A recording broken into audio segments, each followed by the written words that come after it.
हुजूर की माँ है, पैदा करने वाली माँ, जन्म देने वाली माँ। वो फरमाती हैं, उस वक्त की बात कहती हैं जब मेरी शादी नहीं हुई थी, मैं शादी के लायक भी नहीं, मैं छोटी सी बच्ची अपने बाप के घर में रहती थी। और फरमाती हैं कि जब मैं छोटी थी तो मेरे अब्बा का घर छप्परों का था, बेशक, और इलाका पथरीला इलाका। फरमाती है मैं चला करती थी, कभी कभी नंगे पांव हो जाया करती थी, और जब मैं नंगे पांव अगर चल रही हूं तो मेरे पांव में कोई कंकर चुभता था, कोई पत्थर का टुकड़ा चुभता था तो मुझे तकलीफ होती थी। मैं पकड़ के बैठ जाती थी और फूंका करती थी, पांव पकड़ के बैठती थी तो दर्द कम होता था। मेरे नबी की मां बयान फरमाती है जब मैं बड़ी होने लगी, जवान हो गई, जवान, फरमाती है जब भी यही मामला था, मेरे पांव के नीचे कंकर चुभा करता था। अब फरमाती है मेरा रिश्ता हजरत अब्दुल्ला के यहाँ से आया, मेरी शादी हो गई, मेरा निकाह हो गया, मेरी रुखसती हो गई, मैं उनके घर में चली गई, उनके घर में रहती थी। अगर नंगे पांव कभी हो जाती थी, पांव के नीचे कंकर आता था तो चुभता था। अब फरमाती है मुझे तकलीफ हुआ करती थी, मगर जिस रात में मेरे पेट में नूरे मोहम्मदी जलवागर हुए, आका का नूर मेरे पेट में आया, उस रात के बाद जब भी मैं चला करती थी, जमीन पे चला करती थी, अगर मेरे पांव के नीचे नोकीला पत्थर आता था या कंकर आता था या कोई कांटा आता था तो अब चुभता नहीं था, बल्कि मोम की तरह पिघल जाता था।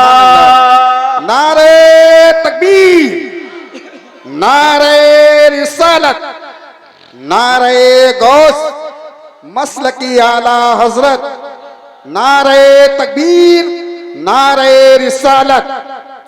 अब बरेली के इमाम बोले, क्या बोले, अगर इजाजत हो तो पढ़ दो फहीम भाई। मैं गदा तू बादशाह, भर दे प्याला नूर का। अभी नूरी तो आया था माँ के पेट में, बेशक, बोलो क्या आया था, बोलो। मैं गदा तू बादशाह, भर दे प्याला नूर का, और नूर दिल दूना तेरा दे डाल सदका नूर। सुभान अल्लाह, सुभान अल्लाह, सुभान अल्लाह, माशा अल्लाह। अभी नूर माँ के पेट में गया तब, अभी नबी दुनिया पे नहीं आए जब की बात कर रहा हूं, अभी आका दुनिया पर तशरीफ नहीं लाए, उस वक्त की बात। और सुनो थोड़ा सा, मेरे नबी की मां बयान फरमाती है मैं ऐसा रखियो जो गले को पकड़े ना, बाकी मैं नहीं जानता, आप बेहतर जानते, क्योंकि मैं इसका मास्टर नहीं हूं, मास्टर आप। मुझे तो अपना काम करना है और अल्लाह और रसूल का जिक्र करना है, आपको सुनना है इंशाल्लाह। अल्लाह आपके कारोबार में बरकतें अता फरमाए। और सुनो एक बात और बताऊं, आपने सुना होगा हजरत आदम अलैहिस्सलातु वस्सलाम कहां थे, बोलो, जन्नत में। कहां पैदा हुए, बोलो, जन्नत में। जन्नत में रहते थे, रहते रहते कुछ दिन गुजरे। अब हजरत आदम अलैहिस्सलाम की बाईं पसली से अल्लाह ने एक औरत को पैदा किया। किसको किया, बोलो। बाज लोगों ने लिखा है कि ये बाईं पसली जो होती है ना, टेढ़ी होती है, और औरत इसी से बनी हुई। अब समझ लो कितनी सीधी होगी, बताओ ना, अब कितनी सीधी होगी, इसीलिए उल्टी उल्टी चलती है। अब हजरत हव्वा को पैदा कर दिया, दोनों मियां बीबी जन्नत में। अल्लाह ने हुक्म फरमाया ये सारी नेमतें तुम्हारे लिए, तुम खा सकते हो, आपको इजाजत है, सारी नेमत, ये भी ये भी ये भी। मगर अब अल्लाह ने फरमाया बिस्मिल्लाहिर्रहमानिर्रहीम वला तक़रबा हादिहि शजरा। क्या कहा? तुम दोनों इस दरख्त के करीब मत जाना। एक दरख्त से पाबंदी लगा दी, सारी नेमतें खा लेना मगर एक नेमत के करीब मत जाना। उस नेमत को क्या बोलते हैं? गेहूं। क्या नाम था उसको? गेहूं। अब सारी नेमतें जन्नत में खाई जा रही, हजरत आदम भी हव्वा भी ये गेहूं नहीं खाते। अब हुआ यूं, शैतान आया, उसने कहा अरे तुम इस नेमत को क्यों नहीं खाते? इसमें तो सारा जायका, इसमें तो मजा है। हजरत हव्वा कहने लगी अल्लाह ने फरमाया कि इसके करीब मत जाना। तो शैतान था बड़ा मंतकी, पढ़ा हुआ तो था ही, उसने कहा यही तो कहा ना करीब मत जाना, ये थोड़ी कहा कि खाना मत, तुम मत जाओ, मैं तोड़ के ला देता हूं, तुम खा लियो। चाल चल दी उसने। हजरत हव्वा ने वो गेहूं का दाना खा लिया। ये खताए इज्तिहादी हुई। ये क्या हुई बोलो? खताए इज्तिहादी। किससे? हजरत आदम अलैहिस्सलाम से, हव्वा से। अल्लाह ने इसके बदले में जो हजरत आदम और हजरत हव्वा का जन्नती लिबास था वो उतार दिया, जन्नती लिबास ले लिया। अब बताओ इन दो लोगों के अलावा अभी तीसरा कोई इंसान पैदा नहीं हुआ, एक मर्द और एक औरत, वो भी जन्नत में। हजरत आदम अलैहिस्सलातु वस्सलाम का लिबास भी उतार लिया, हजरत हव्वा का लिबास भी उतार लिया, दोनों के लिबास उतार लिए। जन्नती लिबास कौन सा कपड़े का होगा? कपड़ा कहां का था? तुम्हारे इधर बरेली का था या का? उस वक्त तो बरेली या इंडिया हिंदुस्तान बना ही नहीं था, कोई इंसान ही नहीं था इन दोनों के अलावा। काय का कपड़ा लिबास। तो ये नाखून देख रहे हैं, ये नाखून जो होते ये उसकी एक निशानी रह गई है। वो जन्नती लिबास उतारा और जैसे ही जन्नती लिबास उतरा, अब हजरत आदम अलैहिस्सलाम भी परेशान, हजरत हव्वा भी परेशान। हजरत आदम आगे, हजरत हव्वा पीछे। क्या करें? जिस्म कैसे छुपाएं? कैसे जिस्म छुपाया जाए? कुरान शरीफ की तफसीर बता रहा हूं, कैसे जिस्म छुपाया जाए। हजरत हव्वा रज़ी अल्लाह ताला अन्हा पीछे और हजरत आदम आगे। जन्नत में बड़े बड़े दरख्त थे और दरख्तों के पत्ते इतने बड़े, हदीस शरीफ में आता जैसे हाथी के कान, इतने इतने बड़े दरख्तों के पत्ते। हजरत आदम अलैहिस्सलाम ने सोचा इस दरख्त के पत्ते तोड़ लूं ताकि उनसे जिस्म छुपा लूं। हजरत आदम दरख्त के करीब गए, दरख्त पीछे को हट गया। दरख्त ने पत्ते नहीं दिए, पीछे को हट गया। या अल्लाह रहम फरमा। दूसरे दरख्त के पास गए, दूसरा दरख्त भी पीछे हट गया। तीसरे के पास गए, तीसरा भी पीछे हट गया। चौथे, पांचवें, छठे के पास गए, वो भी पीछे हट गया। अब क्या होगा? परेशान थे, लेकिन जैसे ही नजर उठा के देखी, एक दरख्त पे नजर पड़ गई। उस दरख्त का नाम आपने सुना होगा, अंजीर, अत्तीन।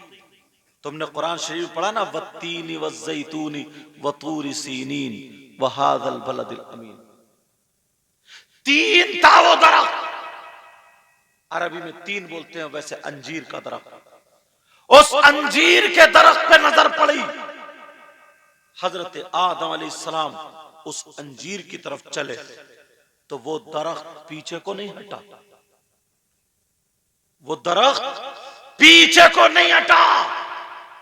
जैसे ही आदम अलैहिस्सलाम दरख्त के करीब पहुंचे तो वो आदम अलैहिस्सलाम को देख करके वो दरख्त झुक जाता है, ताजीम में झुक जाता है, अदब करता है।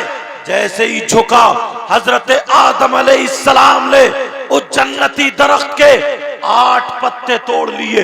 कितने पत्ते तोड़े बोले? 8 पत्ते तोड़ लिए।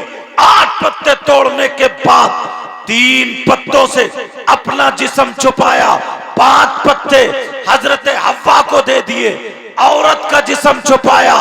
अल्लाह को ये अदा इतनी पसंद आई, इतनी पसंद आई, मैं अभी बताऊंगा। हजरत आदम ने 8 ही पत्ते क्यों तोड़े, 9 क्यों नहीं तोड़े, 7 पत्ते क्यों नहीं तोड़े? 7 भी तोड़ सकते थे, 9 भी तोड़ सकते थे, लेकिन 8 ही पत्ते तोड़े। 5 पत्ते औरत को दे दिए, 3 पत्ते अपने आप रखे। अगर 4 भी तो रख सकते थे, मगर ये हजरत आदम ने किया। अब जरा सुनो, मेरी तरफ तवज्जो रखो। हजरत आदम ने जब अपना जिस्म छुपा लिया तो अल्लाह तबारक व तआला ने अब एक दरख्त को बुलाया। उस दरख्त से कहा तुम इधर आओ। वो दरख्त जब करीब हुआ, अल्लाह ने पूछा ये बताओ तुमने हजरत आदम को पत्ते क्यों नहीं दिए? क्या आदम मेरे नबी नहीं थे? क्या आदम मेरे बंदे नहीं थे? क्या आदम मेरे महबूब नहीं थे? तुमने दरख्त से पूछा तुमने पत्ते क्यों नहीं दिए? तो वो जन्नती दरख्त ने जवाब दिया, मौला परवरदिगार, मैंने इसलिए पत्ते नहीं दिए, मैं तुझसे डरता था। मैंने इसलिए पत्ते नहीं दिए, मैं तुझसे खौफ खाता था। मैंने इसलिए पत्ते नहीं दिए, मैं तुझसे लरसता था कि हजरत आदम से एक छोटी सी गलती हुई, खताए इज्तिहादी हुई। परवरदिगार, तो तूने जन्नती लिबास उतार लिया। अगर मैं आदम को पत्ते दे देता और अगर तू नाराज हो जाता, मुझे जन्नत से निकाल देता, तो मैं कहीं का नहीं रहता। इसलिए मैंने पत्ते नहीं दिए। दूसरे दरख्त से पूछा, उसने भी यही जवाब दिया। तीसरे से पूछा, उसने भी यही जवाब दिया। चौथे पांचवे छठे से पूछा, उसने भी यही जवाब दिया। जिस दरख्त से पूछा जाता है, सारे दरख्त यही जवाब देते हैं। लेकिन अब वो दरख्त जिसने पत्ते दिए थे, अल्लाह ने उसको बुलाया, कहा 3 तुम इधर आओ, अंजीर तुम इधर आओ। अब अंजीर करीब आया, उससे पूछा ये बताओ तुमने हजरत आदम को पत्ते क्यों दिए? क्या तुम नहीं डरते थे? क्या तुम नहीं खौफ खाते थे? क्या तुम नहीं लरसते थे? तुमने पत्ते क्यों दिए? तो वो जन्नती दरख्त का जवाब सुनो। ओ यहाँ के खयूर मुसलमानों, आज तुमने चंदा दिया है, नबी की मोहब्बत में दिया है। आज तुमने जलसा किया है, नबी की मोहब्बत में किया है। अपने घरबार को छोड़ा, नबी की मोहब्बत में यहाँ जंगल में बैठे हो। तुम्हारे पास न बिस्तर है, तुम्हारे पास न चादर है, लेकिन नबी की मोहब्बत का सहारा लिए हुए बैठे हो। तो वो जन्नती दरख्त का जवाब सुनो। उस जन्नती दरख्त ने जवाब क्या दिया? उसने कहा मौला, मैंने हजरत आदम को पत्ते नहीं दिए। कहा तुमने नहीं दिए? कहा नहीं मौला, मैंने नहीं दिए। कहा फिर तुम झुके क्यों थे? कहा मैं उनके सामने नहीं झुका। भागा फिर क्यों झुके?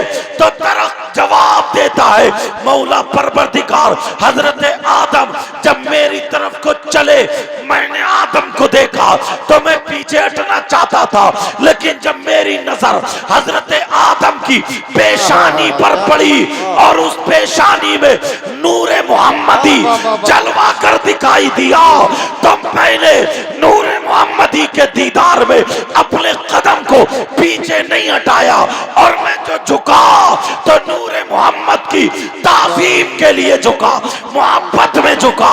अल्लाह को ये अदा इतनी पसंद आई, इतनी पसंद आई, अल्लाह ने कहा ओ जन्नती दरख्त, अब तेरा जिक्र सिर्फ जन्नती में नहीं, हर मोमिन के दिल में जाएगा। जो भी कुरान पढ़ेगा तो तेरा जिक्र होगा। अगर कुरान मेहराब में होगा तो तेरा जिक्र होगा। अगर कुरान मस्जिद में होगा तो तेरा जिक्र होगा। जहां जहाँ कुरान पढ़ा जाएगा वहां वहां पर तेरा नाम लिया। सुभान अल्लाह, सुभान अल्लाह।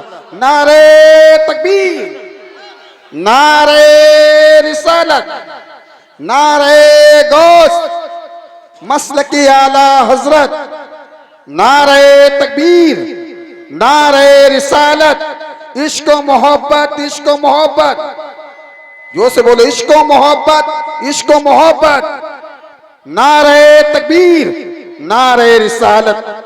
अब जरा तवज्जो रखो मेरी तरफ।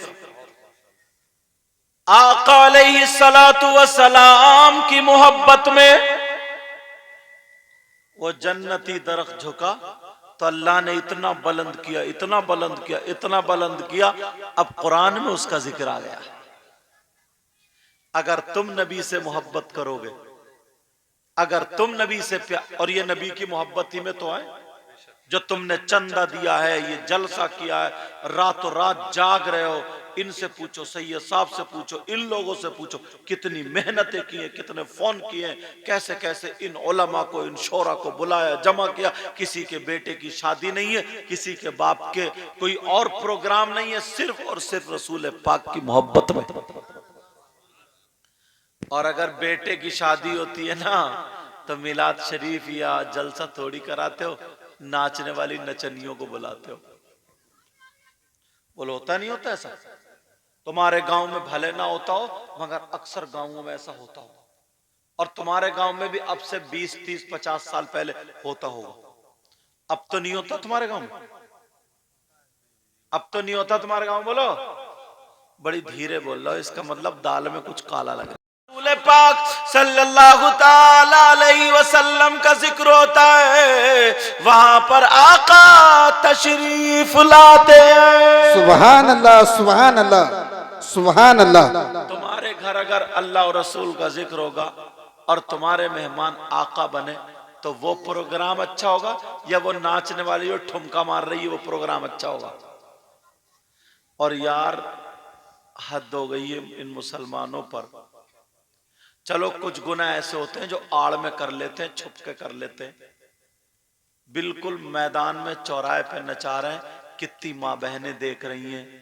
और बाज तो ना उस प्रोग्राम में अब्बा भी होता है और बेटा भी होता है, तो अब्बा भी थूक लगा के नोट देने जा रहा और बेटा भी नोट देने जा रहा, समझे? ऐसे भी कुछ होते होंगे। बोलो होता नहीं होता है? और छोटे छोटे बच्चे क्या सीखेंगे? यार थोड़ी सी शर्म हया हमें ऐसे गुनाह से होना चाहिए। बोलो होनी चाहिए, नहीं होनी चाहिए? और अब्बा नोट देने जा रहे हैं, बेटी दरवाजे पे से देख रही है, छतों पे से देख रही है, दीवारों पे से देख रही। अल्लाह के बंदो, कम से कम अपनी शर्म हया गैरत नहीं है तो अपने औलाद की शर्म हया गैरत तो होनी चाहिए। सच बात है, बेशक। और अगर कोई समझाने के लिए पहुंच जाए ना, कोई ठीक ठाक आदमी कहता है मत करियो, बोले तुम्हें क्या होता, मेरा पैसा, मैं तो कुछ भी करूं, मैं आग लगाऊं या फूंकूं या कुछ भी करूं, तो अब हमें क्या, तू फूंक या फूक। सही बात है, सही बात बोलिए भाई, और क्या कह सकता हूं मैं? अब तू फूंक या फूक, यही तो होगा। अगर यहां पे करोगे ना तो कब्र में भी भांगड़ा बज जाएगा, कब्र में भी डीजे बज जाएंगे, डीजे। मगर कहां आका अलैहिस्सलातु वस्सलाम का जिक्र होता तो आका